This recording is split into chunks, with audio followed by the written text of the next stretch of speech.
Eh bien, l'écomusée de la Bresse a été créé en 1981.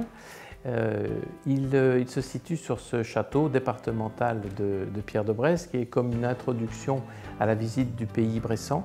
Mais il possède également une douzaine d'autres sites qui sont des sites thématiques. Alors au niveau de notre secteur d'activité, ce musée a été créé, évidemment il n'y avait pas de visiteurs puisqu'il n'existait pas en 1981.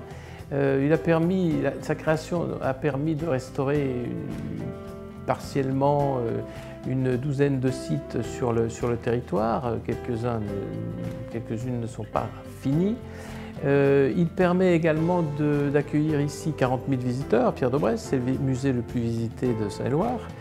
Une vingtaine de milliers également sur les antennes. Et puis il donne aussi du travail, c'est une entreprise, un écomusée est une entreprise. Il y a ici des gens aussi bien qui s'occupent de comptabilité, de gestion, évidemment d'accueil du public et de promotion touristique, mais aussi de recherche et de muséographie.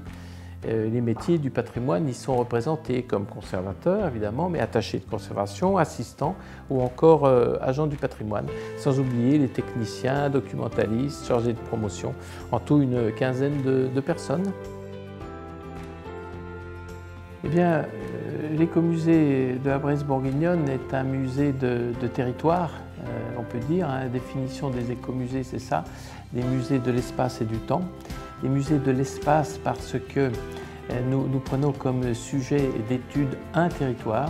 Il s'agit ici de la Bresse bourguignonne dans son ensemble, 113 communes allant de Verdun-sur-le-Doubs à Romney, du nord au sud, et de la vallée de la Saône au département du Jura, d'ouest en est. Et nous y étudions toutes les spécificités. Nous les étudions, nous essayons de les mettre en valeur à travers nos expositions. Et nous considérons que nous avons 4 missions en fait qui sont des missions de recherche. C'est un programme pour donner à comprendre la Bresse, des missions de conservation parce que depuis sa création en 1981, l'écomusée a collecté plus de 35 000 objets qui sont représentatifs de toutes ces activités bressanes. Des missions de muséographie parce qu'il s'agit, grâce à nos expositions, qu'elles soient permanentes ou temporaires, de mettre en valeur tous ces objets, toutes ces actions, tous ces savoir-faire.